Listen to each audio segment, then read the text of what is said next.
घरोघरी मातीच्या चुलीच्या आजच्या भागामध्ये आपण पाहत आहोत की इकडं जानकी ही ऋषिकेश यांना फोन करण्याचा प्रयत्न करते आणि तिला ऋषिकेश यांना सर्व शर्वरी विरोधातील सत्य सांगायचं असतं, पण ऋषिकेश हे फोन उचलत नाही. त्यानंतर ती अवंतिका यांनाही फोन करण्याचा प्रयत्न करते, पण त्याही फोन उचलत नाही. त्यानंतर त्या विचार करतात की आपल्याला अगोदर आईंचा जीव वाचवणं महत्त्वाचं आहे.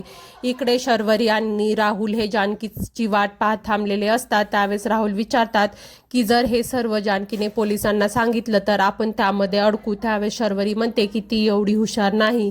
त्यानंतर इकडं ऐश्वर्या यांना पार्सल येतं आणि त्यांनी राजभोग आईस्क्रीम हे ऑर्डर केलेलं असतं आणि ती शर्वरीला द्यायला जाते. त्यावेळेस रूममध्ये शर्वरीही नसते आणि आईही घरात नसतात. त्यावेळेस अवंतिका म्हणते की मीही जानकी वहिनीला फोन करण्याचा प्रयत्न करत आहे, पण त्यांचा फोनही लागत नाही. त्यानंतर ऐश्वर्याला शर्वरीचा फोन लावण्याचा प्रयत्न करायला सांगतात. त्यावेळेस ऐश्वर्या प्रयत्न केल्यानंतर तिच्याही लक्षात येतं की शर्वरीचाही फोन लागत नाही. त्यानंतर इकडं अवंतिका म्हणते की वहिनी पुरावा शोधण्यासाठी गेलेल्या आहेत आणि त्याच्याच मागे जर शर्वरी गेल्या असतील तर काय होईल. त्यानंतर इकडं जानकी ही गोडाऊनपाशी येते. शर्वरी ही जानकीला थांबवते आणि म्हणते की तुझ्यापाशी जो काही पुरावा आहे तो मला दे. आणि त्यानंतर इकडं जानकी म्हणते की तुम्हाला काहीच वाटत नाही का आणि तुम्ही आईंच्या जीवाशी खेळत आहात. त्यावेळेस इकडं शर्वरी म्हणते की मला कोणाबद्दलही काहीच वाटत नाही आणि तो मोबाईल दे.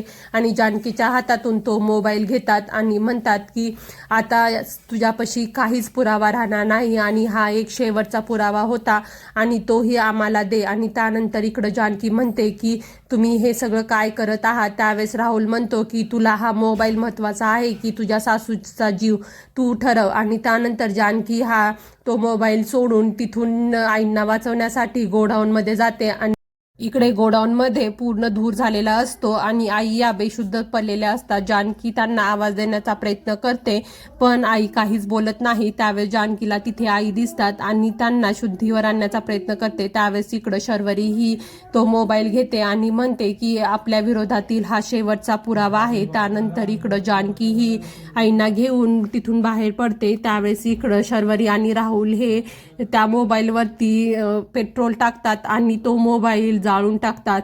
आणि शर्वरी म्हणते की आता आपण या सगळ्यामधून सुटलो आहोत आणि हा आपल्या विरोधातील शेवटचा पुरावा होता. इकडं शर्वरी आणि राहुल हे घरी येतात आणि विचारतात की आई कुठे आहे. त्यावेळेस इकडं ऐश्वर्या म्हणते की आई घरी नाही आहे. त्यावेळेस ती विचारते की तुम्हाला काही सांगून गेली आहे का. तेवढ्यामध्ये जानकी ही आईंना घेऊन घरी येते आणि आई या बेशुद्ध असतात. त्यावेळेस ती जवळ जाते आणि म्हणते की आई तुला काय झालं आहे आणि तू का बोलत नाहीयेस. त्यावेळेस सगळेजण आईंना उठवण्याचा प्रयत्न करतात. तेव्हा तिथं सारंग आणि सौमित्रही येतात आणि म्हणतात की आई मी आलो आहोत आणि तू का असं करत आहेस आणि उठ. त्यावेळेस जानकी सांगते की आईच्या डोळ्यावर पाणी मारायला हवं तर आईला शुद्ध येईल. त्यावेळेस सारंग हे पाणी घेऊन येतात आणि आईंच्या तोंडावरती पाणी मारतात. त्यावेळेस ही आईंना शुद्ध येत नाही. त्यावेळेस इकडं शर्वरी म्हणते की तुला काहीच कसं वाटत नाही आणि तू आईच्या जीवाशी काय खेळत आहेस. त्यावेळेस इकडं जानकी म्हणते की मी काहीच केलेलं नाही. त्यावेळेस इकडं सगळेजण म्हणत असताना शर्वरी म्हणते की मला माहीत आहे आणि मी पुराव्याशिवाय काहीच बोलत नाही. जेव्हा मी बाहेरून घरात आले आणि देवघरात गेले तेव्हा तिथं मला एक चिठ्ठी सापडली. तेवढ्यामध्ये ती आई शुद्धीवर येतात आणि म्हणतात की मी तुझ्यावरती किती विश्वास ठेवला होता आणि हे सर्व जानकीनेच केलेलं आहे. त्यावेळेस शर्वरी म्हणते की मी तुम्हाला हेच तर सांगत होते की जानकीला या सगळ्यामधून सही सलामत बाहेर पडायचं होतं, म्हणून तिने हे सर्व नाटक केलं आहे आणि आता ती असं आणत आहे की तिने काहीच केलेलं नाही. त्यावेळेस इकडं जानकी म्हणते की शर्वरी वंश तुम्ही शांत राहा आणि मी असं काहीच केलेलं नाही. त्यावेळेस इकडं आई म्हणतात की आता तर मला तुझ्यावरती अजिबातच विश्वास बसलेला नाही, कारण की नानांचा खूनही तूच केला आहेस असंच मला वाटत आहे. त्यावेळेस जानकी म्हणते की तुमचा माझ्यावरती विश्वास नाही का. त्यावेळेस इकडं आई म्हणतात की इतके दिवस माझा तुझ्यावरती विश्वास होता, पण मी तुझ्याला काय म्हणाले की घराच्या वाटण्या कर आणि सगळ्यांना दे, तर तुझ्या विरोधात गेल्यानंतर तू हे सगळं करायला सुरुवात केली आणि तू आता तर माझ्या जीवाशी खेळत आहेस आणि तुला कसं काही वाटत नाही. त्यावेळेस जानकी म्हणते की आई, तुम्हाला माझ्यावरती विश्वास नाही का आणि मी असं काहीच केलेलं नाही. त्यावेळेस ऋषिकेश म्हणतात की मी तुला एक प्रश्न विचारू का. त्यावेळेस आई म्हणतात की तू तुझ्या बायकोची वकिली करायचं थांबव. आणि त्यानंतर ऋषिकेश म्हणतात की तिथं काय झालं. त्यावेळेस आई सांगतात की मला देवघरामध्ये चिठ्ठी सापडली म्हणून मी जानकीला भेटायला गेले आणि तीच माझी मोठी चूक झाली.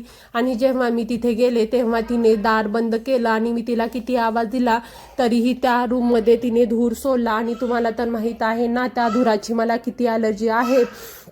आणि ती तिथून निघून गेली. त्यावेळेस इकडं शर्वरी म्हणते की ऐकलं का, आईनं स्वतःच्या डोळ्यांनी पाहिलेलं आहे आणि तुम्हाला आता तरी विश्वास बसत आहे का, आणि हे सर्व जानकीनेच केलेलं आहे.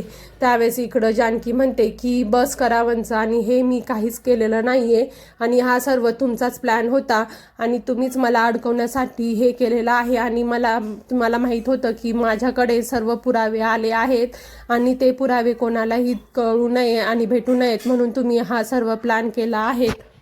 त्यावेळेस आई म्हणतात की आता तरी खोटं बोलायचं थांबव आणि तू काय आहे ते सत्य सगळ्यांना सांगून टाक आणि तूच नानासाहेबांचाही खून केलेला आहे. त्यावेळेस जानकी म्हणते की हे सगळं खोटं आहे आणि नानासाहेबांच्या डोक्यामध्ये ही दगड शर्वरी यांनीच घातला आहे आणि शर्वरीबद्दलचं सर्व सत्य हे सगळ्यांना कळालं होतं, त्यामुळेच हे सगळं त्यांनी केलेलं आहे. त्यावेळेस इकडं आई सांगूनही सगळेजण म्हणतात की हे सगळं काय सुरू आहे आणि जानकी वहिनी तू असं का करत आहेस. त्यावेळेस जानकी म्हणते तुम्हाला माझ्यावरती विश्वास नाही आहे का. त्यावेळेस इकडं सुमित्रा आई म्हणतात की आता तर माझा कुणावरतीच विश्वास राहिलेला नाही आणि हे सर्व जानकीनेच केलेलं आहे. त्यानंतर इकडं जानकी म्हणते की तुम्हाला माझ्यावरती का विश्वास बसत नाही आणि तुम्हाला माहीत आहे ना मी नानासाहेबांच्या मृत्यू